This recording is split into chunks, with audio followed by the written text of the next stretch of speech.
Baylee, Backstreet, or NSYNC? Oh, man. All right, guys, let's do this. What up? It's JoJo on the radio. This is the iHeartRadio Countdown. Let me introduce you to him if you haven't met him already. Baylee Littrell, who is an up-and-coming artist. I want him to be stuck on your radar right now. And Baylee, dude, finally nice to meet you, man. Nice to meet you. Thank you for having me. Absolutely. Why'd you have to bring this guy with you? You know, it's kind of a package deal. His dad, of course, Brian Littrell of the Backstreet Boys. And I feel like I have to bring this up. We were at, the Backstreet Boys were doing this thing at the Grammy Museum. This is probably like 5 years ago, Brian, or something like that. Yeah.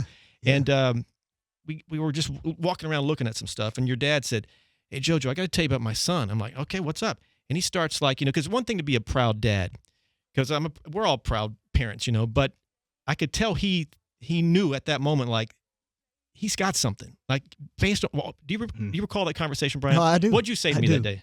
I was just like, JoJo, like, you got to take a listen. Like, this dude can do this. Like, it's kind of scary as a dad because you want, it doesn't matter what your kids choose. Like, as a father, you support your kids. Exactly. You work hard every day, and that's just how we work as a family. But I just knew he had something, and especially having an opportunity to talk to you about it, because you hear. I mean, you're the ears of the country. You know what I mean? Like, you play what You're very kind. you play what people want to hear. So that's my job. So if I don't, I'm fired. No, but it's like, Yeah. you kind of get scared, but you get excited at the same time. And it was like, I got to tell you about him. So When you hear that, what's your take on that, Baylee? I'm sure you've heard that before, clearly, but Never heard that before in my life. Never. It's the first time. So Never. I really Gotta be kind of appreciate cool, that. though, right? I mean, aside from being a Backstreet Boy, he's your dad, and it's a different kind of pressure and love and all that good stuff. To hear him say that, that's what goes through your head? I'm thankful he feels that way, honestly.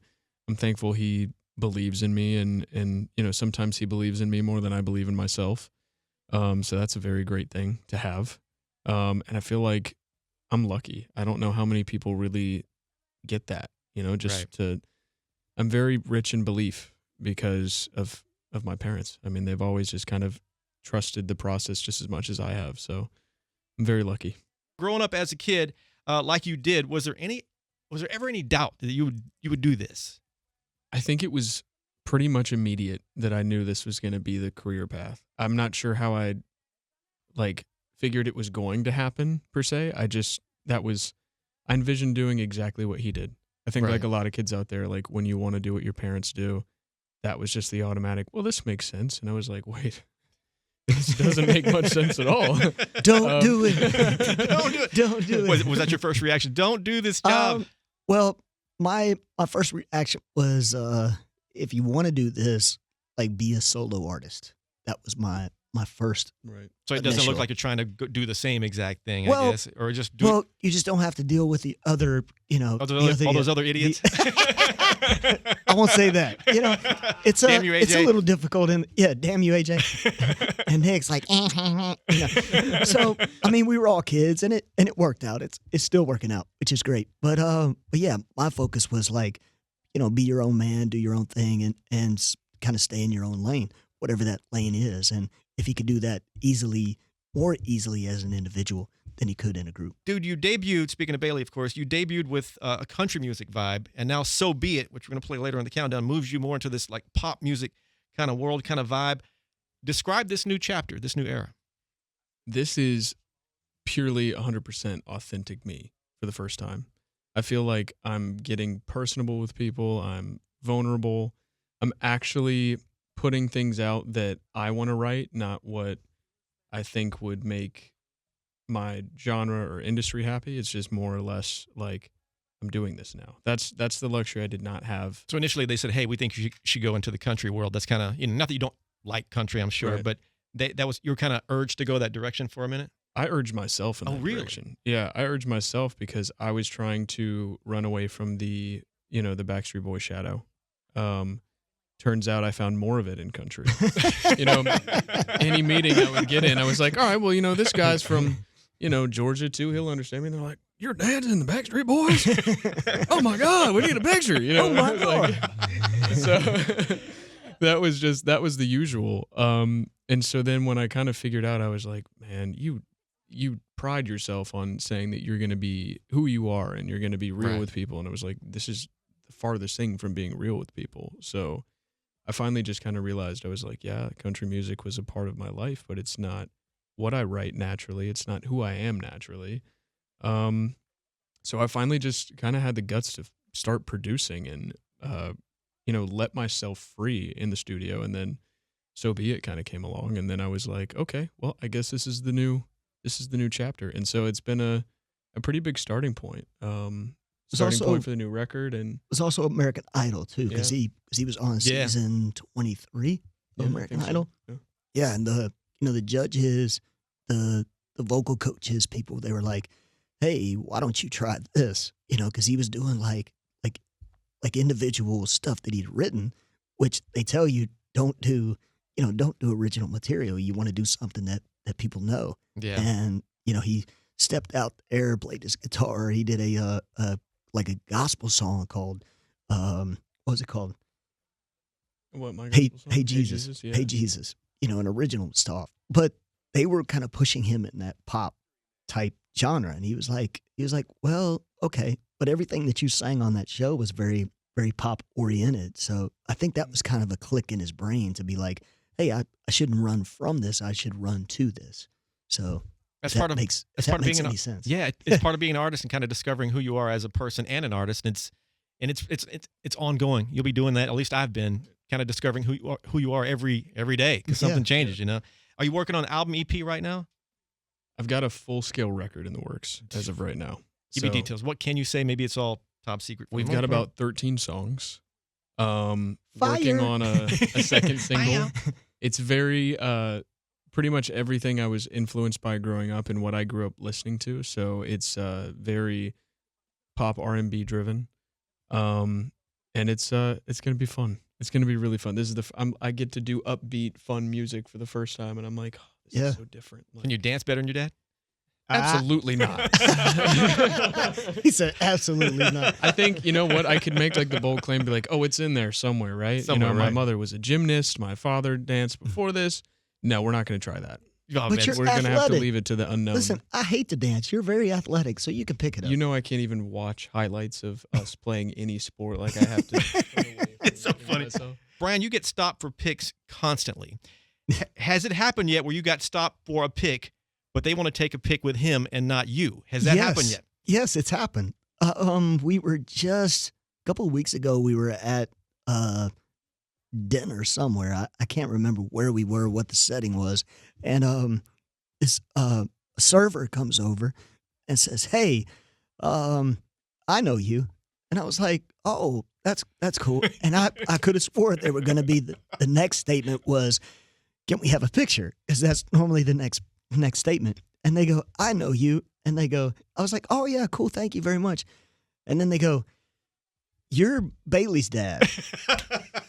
And I was like, Oh, that's so dang, I was like, oh, I was like, cool, so it's one of those things. And yeah, I mean, that's pretty cool. Like, we were just in a store the other day, and somebody saw you. Where were we at? And somebody was like, "Oh my gosh, I have to get a picture," and it was with you. And I was like, wow, okay, here we go. I mean, who wouldn't want that for their son? I mean, it's happened to me a gazillion times, but for them to kind of get to him through me, that's a different experience for me as a dad. and parents, we give our kids what we know. Like if you're in the military, you teach your kids about, hey, this is what life is like in the military. You're automotive mechanic, you go that route. Radio, my daughter is about as linked up with radio and media as possible. That's what your dad, that's his gift. But it's what you do with it at this point, clearly. And of course, you're doing your thing, dude. The American Idol experience. Yes. What was that like? Was it overall just a cool experience? Was it stressful? Was it productive? What's your take on that? Oh, it was a roller coaster ride. It was like the best learning experience I could have ever, had for music when it comes to pressure, composure, national TV, that pressure. Like, I thought I knew pressure before, and I had no idea I was going to make it past, the second round or even the first round. So when we got further into the competition and we were doing live TV, in front of almost 1 billion people a week, it was, I didn't like that. That was scary. did like that was exposure therapy at its finest. But it was basically like going to university when it came to the knowledge that you grasped, and mostly just personal stuff, like realizing, okay, I can do this. You just survived that. Was it your best performance? No, but you made it. You got through. And then I also had like the the high school aspect of it with just the pettiness, I guess, with the contestants and stuff. I'm sure So that's- you had yeah. both. Yeah. That wasn't easy. That wasn't You had easy. both. That's a story for another day, I'm guessing. How long is the show? Yeah, no kidding. One thing I've learned from watching these shows, not only Idol, but all the competition shows, and I love them, but it literally does not matter. It has nothing to do with winning. It's what your exposure on the show, Yes. and that do you get fans, basically. It's kind of what it boils down to. So winning is completely irrelevant in that thing. Were you and your wife, were you guys just like at home voting like crazy maniacs, like nervous? Were you more nervous than him, I'm guessing? Oh, I was definitely more nervous than him. I mean, just the experience alone. I mean, what a ride. Like, we didn't have these growing up. You Right. know, I mean, we had Star Search, like the original Star Search, which was kind of cool. But yeah, there was nothing that was just instant. Like you said, you're in front of so many people that it's something that you have to harness, because almost winning is not really important, I think, because coming from a contractual standpoint of what I know about the music business, I mean, you sign your life away, you know, and Yeah. that's something as a father, I was like, you know, I want you to get as far as you can, but I don't really want you to win if you know, because it's, you know, It's it's just, true. It it's is. unfortunate. I know the gift that he has. I know the songwriting ability, I know how he can sing. And it's just like, yeah, let's use it to our benefit to get out there in front of people, because he's got to come with it. It doesn't matter his name or not. He has to do it himself. And as you know, it's not an easy world to live in. Baylee, you toured with Backstreet Boys as a kid. You introduced them on stage. You eventually opened for Backstreet Boys. Speaking of the road life specific, which I'm guessing there's going to be a tour at some point with the new chapter of music and all Yes. that. Do you enjoy road life, and are you in talks for an upcoming tour, or is it too early for that? So I'm trying to shoot for a club tour top of next year and really try to get that going. That would pretty much be the dream, to just, go around the states and try to get as many shows as I could. I miss it so much. Like, I love the road. I grew up on the road. I feel like I don't even know if I really had a crib at our house as a baby. It was a tour bus bunk. That's Um, crazy. That was your first big Yeah. boy bed. First So big boy I- bed was a bunk. I mean, I grew up, every day you're waking up, you're in a different state, or you're in a different country and you're internationally, Mhm. touring. But it's, I have to have that in my life. Is, emotionally draining as like performing can be, and the travel part, it's like I can't really exist without it. So I have to be on the go. So I love it. Can't sit still for too long.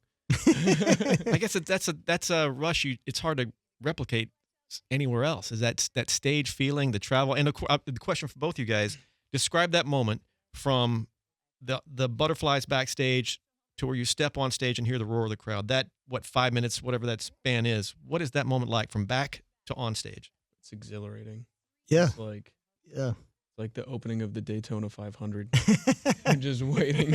I mean, the rush- the World Cup, the Super Bowl. Like, You know, that initial rush of, the first opening note or the first opening time that they see you on stage. I mean, it's the anticipation is daunting, but at the same time, it's because I used to get kind of nervous, but instead of getting nervous, now I get more excited and more like hyped Right. because we've done it so many times. It's like, you go into like kind of like automatic pilot. Like when you're doing your thing, you Right. you handle your business because that's what they came to see. So you got to turn on. Doesn't matter if you're sick or feeling under the weather or whatever. It's like you got to be that person from that group that people grew up listening to. So, but the hype and stuff, I find it's harder to try to come down from it than it is to build up to it. Because That's a good after point. the show, it's like we're up for 2, 3, 4 hours because you can't, because it's such a high that you can't explain. It's just, it's just exhilarating in a way that You're sad to get off stage, but you're Yeah. relieved at the same time. yeah, The it's whole- such a it's joy, battle. and you don't ever want to. We brought Baylee up on stage. One of our old managers. I have to tell the story. No, please, yeah. One of our old managers brought Baylee up on stage in Europe in a cooler. Okay, Like a drink cooler. in a like an igloo cooler. that- Sponsored by Coleman Coolers. No. no, That's so- called good parenting. well, they bring him up on stage, and we're singing like Backstreet's Back or something at the very, very end of the show. And I look over at Jared, our manager at the time, and I said, "Hey, you did this, so you're gonna have to get him off of the stage because he used to love to be on stage just as a kid. And what were you like 4, maybe Yeah. 3 or 4 years old? And I was like, I know he's gonna cry bloody murder and be mad like when we take him off. But I said, I didn't bring him up here, so it's your On job you. to get him off. Yeah. So that's just, I mean, that Drops of feeling. confetti in my hands. I Yeah. was having the time You of my know. life. People are throwing stuffed animals. Like, how are you going to tell a 4-year-old to get off that stage? I know, That's okay. but it's Yeah. it's such a joy. It's like we could live there all the time if if need be. But I understand exactly what he's talking about with the road life because you do miss it. You get home for it becomes part of who you are. I don't ever know however to explain it other than that. Not It's like to contrast what you're saying, but when it comes to when you're saying like, you turn on and you go on Yeah. stage and you do your thing. I've noticed that now when I just bear my natural emotion, what I'm feeling that day, that week, that month, whatever it is, and I go out there and I'm just completely vulnerable now. Mhm. You still have the thing of you're turning it on and you have to show up, right? You have Yeah. to give it your all. But like there's something about it that it's like therapy.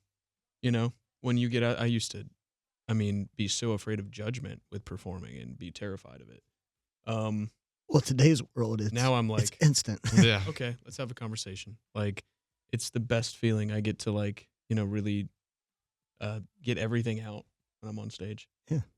What a It's different. cool sensation. I don't think a lot of people have talked about, or I haven't talked about it enough about the getting off stage part and the therapy. I've talked about therapy mainly in the songwriting process, but I've never really thought about it in the sense of, or letting that out on stage. I never put those two together as closely as you just did. Baylee Littrell's here. His crazy dad, Brian Littrell from Backstreet Boys, hanging out. Baylee, how are you? I think I saw Elvis Duran ask this question or a similar question. How are you and your dad the same, and how are you guys different? Oh wow. I think he asked that question, but if not, there it is. We're the same in a lot of our emotions. Sometimes we deal with them differently. I think that's one of the ways we're different. We're both competitive. Even when it comes to work related, we're just kind of relentless when it comes to when you want to fight for something, you're going to fight for it. And nothing's going to stand in your way.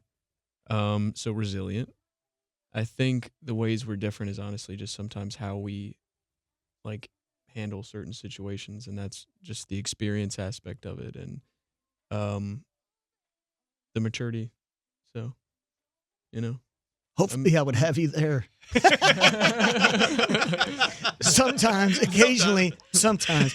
Well, yeah, How would you respond to that? And how do you think you guys are similar or different? I mean, I think he's pretty spot on about that. Emotionally, I think we're like very, very connected, but I think it's how we react to those situations of what happens in that deep emotional setting, wherever we're at.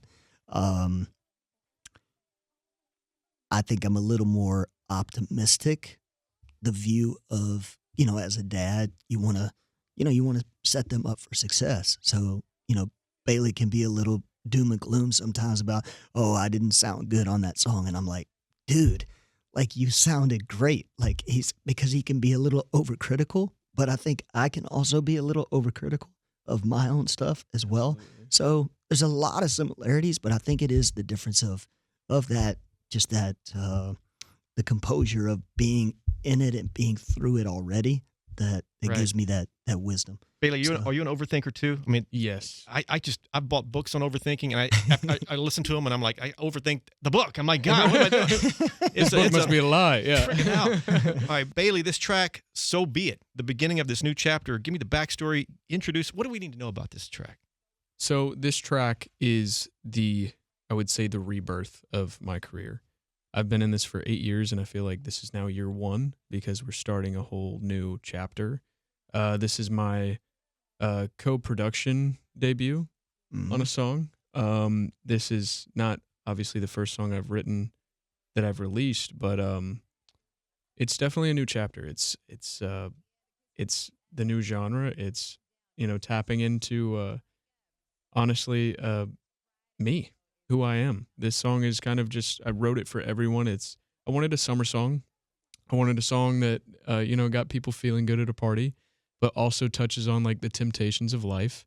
No better time than the summer for that. So Ding, I mean, ding, ding, I ding, wrote this in the dead of January, if you can believe that. I was really trying to pretend I was on a tropical island somewhere. It was cloudy for a couple weeks, so you know what? So be it. So be it. Do what you got to do. What do you consider your best live performance ever? Everything was just about perfect. Complete flip of that, what do you consider your worst? Everything went straight to hell. Oh, wow. That's a great question, JoJo. You've had way more performances than I have, so I think it's going Just to a take you a little couple. bit longer to. Just a couple. I asked yeah. this question, Bailey, to the Backstreet Boys, and Kevin told me that I think it was in the not the Sphere show, but the previous run you guys had. Uh-huh. I guess the lift, he got stuck on the lift up there. Do you recall that moment, or the riser, or whatever you call it? I think he got stuck up there, or maybe that was a different show. I think that was the. Maybe it was the box Yes. at Planet Hollywood. Oh yeah. Yeah, he got stuck because we all landed. We're supposed to go into Larger Than Life, and I look up and I'm like, "Where's Kevin? Kevin!" And I look back and he's like spinning around in the box. And I was like, "He's gonna be so pissed. He's He's angry. gonna be Oh, so my mad." God. I mean, Kevin is our blood, so when we Yeah, I get mean, mad, we're mad. first cousins. So He Kevin he was, is the reason that I'm in the group. you know? Right. He drafted me to become a Backstreet Boy. Well, congrats. What's your worst? For me, let's see. I think my worst was and best, of course. my worst was we were doing. It's been a long time. We were in Texas somewhere doing a show, and I got super ill. I think I had food poisoning or something like that. And Brian from the Backstreet Boys is normally in the middle. I normally start the songs. I normally kind of finish those songs. So you can't really do a show without me. What so pressure, man. they were God. like, you gotta, can you sing? Can you sing from the side of the stage if you can't dance? And I was like, well, I guess so. So I'll never forget sitting in a chair on the side of the stage and singing my guts out, which I didn't feel like I had any You have, like, a guts at trash the can time. next to you? Yeah, I had a trash my can right next to me, and Wow. I was just like, looking back on the things, I mean, it was not fun. So I think that was probably the worst. The best, I'm going to go way back. The best show we ever, I think that really set the tone for who we were. We were in upstate New York, like New Jersey area. We hadn't even broken in the U.S. And we were doing school tours. Okay, this is 30-some years ago. We were doing school tours. Basically a sabotage section. They gave us wired microphones when we requested hands-free, microphones. They gave us wire microphones. I thought it was going to be the show from hell, like horrible. They pulled the plug on our show, on the sound. They pulled the plug straight up. So it could be disaster for some. Yeah. So everybody was like, they start laughing at us. They start booing us. And so I just instinctively jumped up on the front of the stage. I said, hey, you guys, we came to do a show for you. We came to sing. This is what we're going to do. So the guys all turned white. Their faces were like they saw a ghost. Like, what are we going to do, right? So I go, guys, let's come up here and sing. I said, if you guys will be quiet and let us do what we came to do, I think you'll be happy. So we had all the football players with their leather jackets on in the back. Boo, get off the stage. They were like, bunch of punk, like they thought.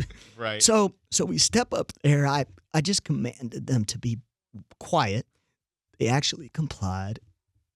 We sang a song a cappella, and everybody's jaw dropped. Like, they were like, oh my gosh, they're real singers. And I think that was the moment when we could handle like anything, if that makes sense. Right. It was just kind of like that moment of, assurance development of. for the Backstreet Boys ever was in that moment. Well, I think so. For Yeah. me, it was just kind of that take charge of your talent, take charge of who you are and what you want in life. And this is what I tell you all the time. So yeah, I think that was like a pivotal moment in our career where we like we can do this. It's not that hard. Like let us do what we came to do, and I think people would enjoy it. And that's what music is supposed to be, you know? Bailey, same question. Do you have a moment where went good and one that went south? Do we want the good news first or the bad? Let's go. first? Let's go good. Okay, so the good is I just played a radio show in Nashville 2 weeks ago, or maybe longer. It was over Father's Day weekend. Yeah. Um, It was on Father's Day. it was like a 7-song set. I was, as nervous as I could be. I was opening for Miles Smith. Gotcha. And this was my first, big like opportunity launching the new career to do something and try to make an impact. So I ended up singing an Olivia Dean song and going up on stage and just taking probably one of the biggest risks that I've ever taken, and sang my heart out, honestly. Like played a show with a band that I had, just really met minus my guitarist, and we all just had like an hour's worth of rehearsal and went up there and we were like, let's wing this. And it was my favorite show I've ever had, just Wow. from the joyous aspect of it, vocally. Nashville's a hard crowd, especially for me coming from country and all that stuff. It was, to be able to get them to engage and enjoy it and it not be country was probably the greatest thing ever. Worst show was definitely during American Idol. I think it was my second to last performance. I was coming off of being sick. I had zero confidence in the songs that I was, supposed to sing on the show. And I just kind of stressed it constantly to everyone. I was like, guys, I'm not going to be able to land this song. And they're like, sure you will. Let's get you to do this. And I mean, I went up there and instead of having that moment of like persevering, it was kind of like I gave up right before I even started singing. Like I was already, I'm going home. This is over. And I didn't really try to like persevere through it. By the end, I was just mad. And I remember thinking like, this cannot happen. We shouldn't be laughing ever 'cause again. It's terrible. I know. But it's funny. It's a funny. lesson learned, though. Yeah. And Yeah. it's why you're gonna. It's artists have to go through this. Yeah. People have to go through this to grow, and that's that'll come in handy somewhere. I don't know Exactly. where. It'll come in handy somewhere. I was walking off that stage, and usually everyone's used to me just being like, yeah, thanks, guys. And I was just like, I had that face that everyone's like, don't talk to him. Yeah. Like, yeah, it was. That moment has already come in handy, I Yeah. think, just from you growing from it. So Yeah. Why do the bad moments have to happen in front of a gazillion people, right? I mean, jeez, it's not even cool. No, but for real, that's gonna, like you said, it's already come in handy. It's gonna play. That's gonna back of your head. Bing, I can get through this, and it'll just Yes. it'll work somewhere, man. Brian, advice to Bailey on dealing with fame. first off, I love how you say countdown. Count It was like countdown. Countdown. Let's see. Advice to dealing with fame. He's heard me say this a gazillion times. It's like you have to know who you are as a person going in to this business so that you will know who you are when you come out. Right. Because everybody says, oh, fame and fortune, it would change you and it would change your look on life. And I mean, it changes a little bit. It gives you a different view of like how you look at things. Right. For me, it's always, knowing who you are as an artist going in so that, when nobody cares and you retire, you still know who that person is. So I think he's great with it. I think he knows himself very, very well. He is already seasoned at 23 just because of growing up in the business as well. So I think he understands a lot of that, which I think that is shown through his music that he does. So I think he takes heed pretty seriously to I that. feel like you almost missed it here because I'll tell you why. Why? He doesn't know who Tell he me- is yet. Tell me why. Because he's going to be on the senior PGA tour when he retires. And he's going to be like, I was a golfer this Did you whole say time. tell me why, Bailey? Did you say tell me I why? was supposed to play golf this whole time. I think you know this about me. Bailey, I don't think you do. I am obsessed with the paranormal. Ghost, haunted houses, all that kind of stuff. Been like this since I was a kid. I have a podcast called Paranormalish. I talk to people year-round who've had paranormal encounters. Have either of you ever had, or anybody ever had something you or they would consider a real paranormal encounter? Yes, Let's go. absolutely. This one Let's actually go. happened very recently. Oh boy. So my house that I live in with my girlfriend was built in 1906. What could possibly go wrong? Exactly. I've was a had great I've setup. had some family, some friends that have lived there before, and everyone's like, "Don't move into that house. It's haunted." They actually said that to you. Oh yes, like Shut up. everyone's terrified of it. I personally love it. We were in bed about 2 weeks ago. Left the hallway light on, and our door has about tiny little gap like that, so you can still see into the hallway. Had that closed. We're laying in bed, and we just hear someone like walking through the house, but it was like stomping through the house. Oh God, here we go. And I was thinking like, oh, someone came over for a second. You know, like this is really late. Like, why is someone at our house at 1 o'clock in the morning? And I looked at her. I was like, did you lock all the doors before we went to bed? And she's like, yes. And I was like, someone is in the house. And we both, I mean, And instead you of both getting, heard it. You yes, both. we both curled up. I'm talking the bed sheets like right here. And we just see 2 footsteps, like 2 feet outside that door with like the shadow. And it just stayed there. I was like, I'm not opening the door. I'm not turning the hallway light off. Holy Like crap. nothing is happening. And so we both just literally like huddled into each other and just laid there. And then we look up and the shadow is gone. And so none of us, we were both not going to leave that room, but all night we heard creaks around the bed as if someone was walking around us in our room. What the? So it was really, I was, oh, it's just a tree branch. It's a thing. I'm House really settling. freaking Trying out to be more than my cool. girlfriend was. But yeah, it was very scary. Do you know? Have you looked up the history of the house and maybe like? Do you have a theory who that is?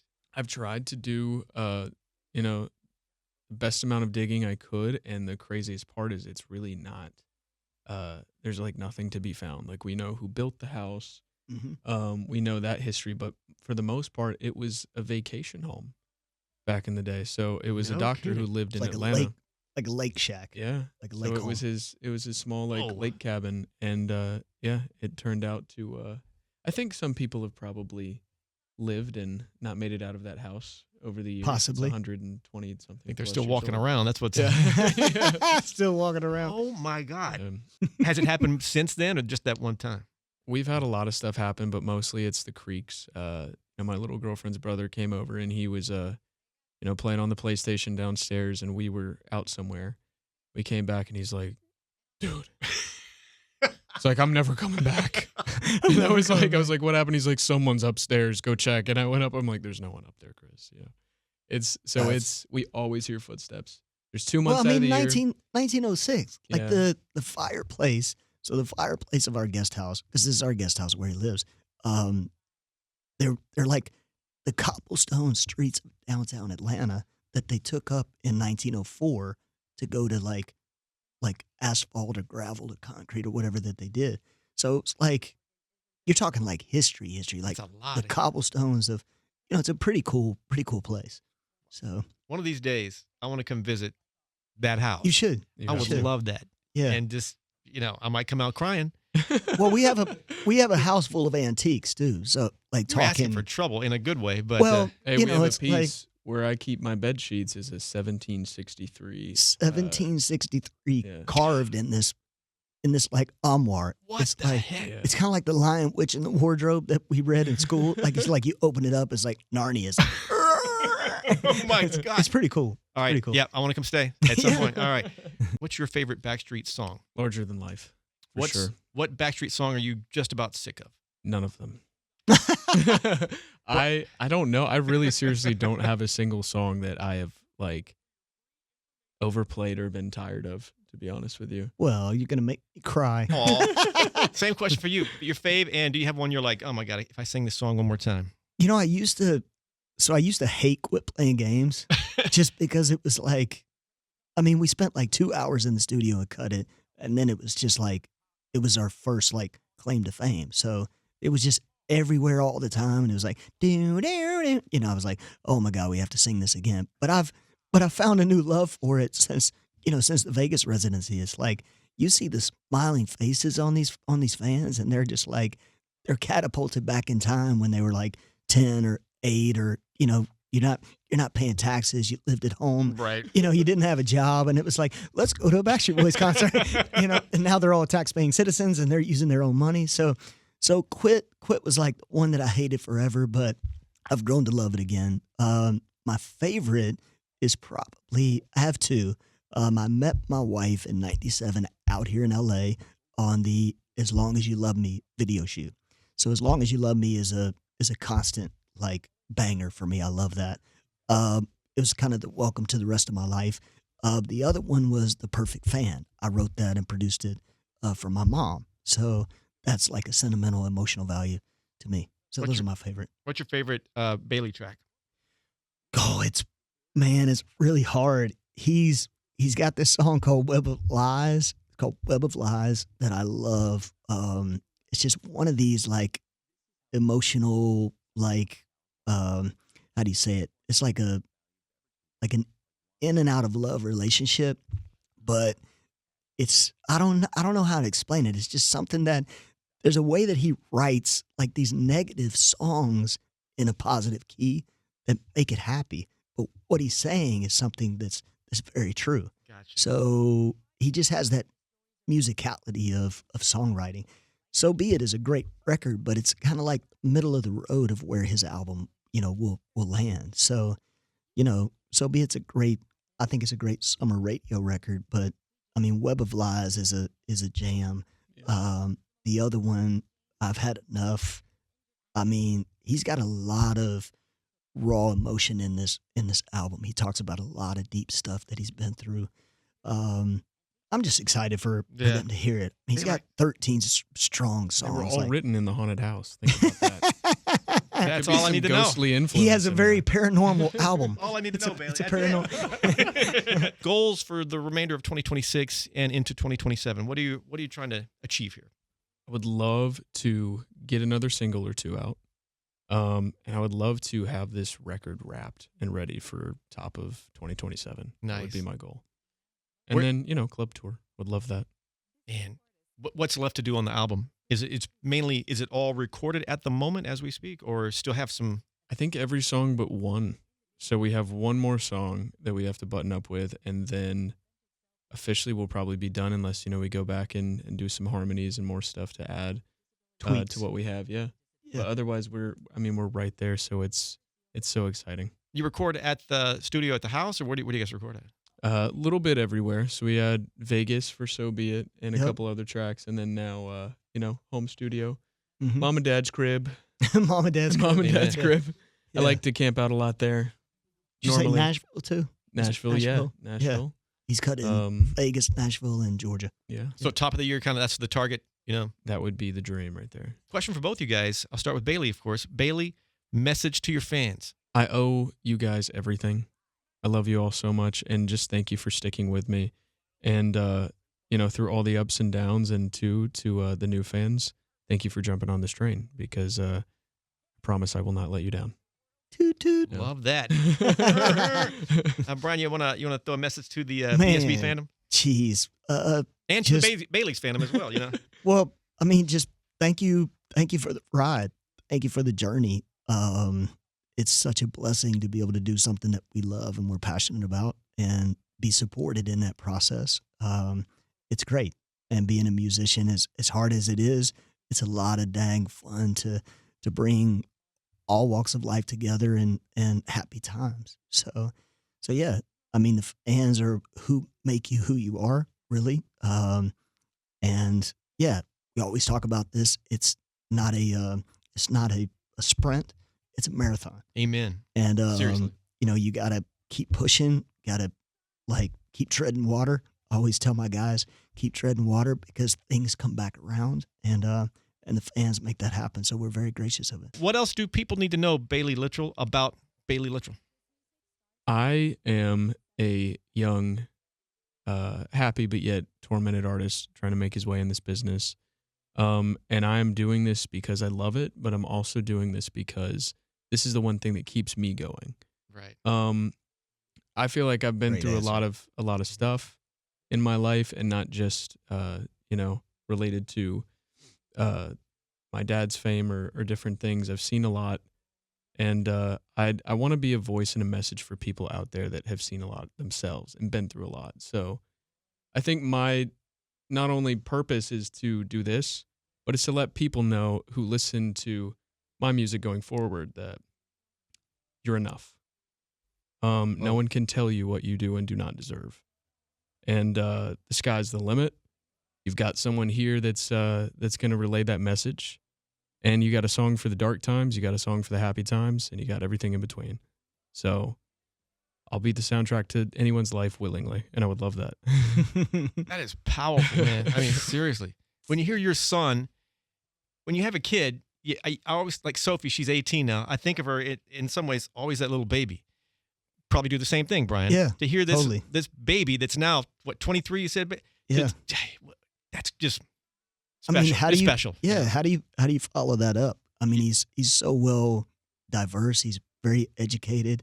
He knows what he wants. He's just got to reach out and grab it, and that's what parents do. Here to support him and continue to push him. So I couldn't be more proud. Couldn't be more proud. Bailey, final question: Backstreet or NSYNC? Oh, man. Don't Don't answer that. We know the answer. Thank you guys so much for hanging out. Thank you Thank so you. much. Of course, at the end of every interview, fist bump to make it official. Bailey, give him a Boom, boom. Cut out.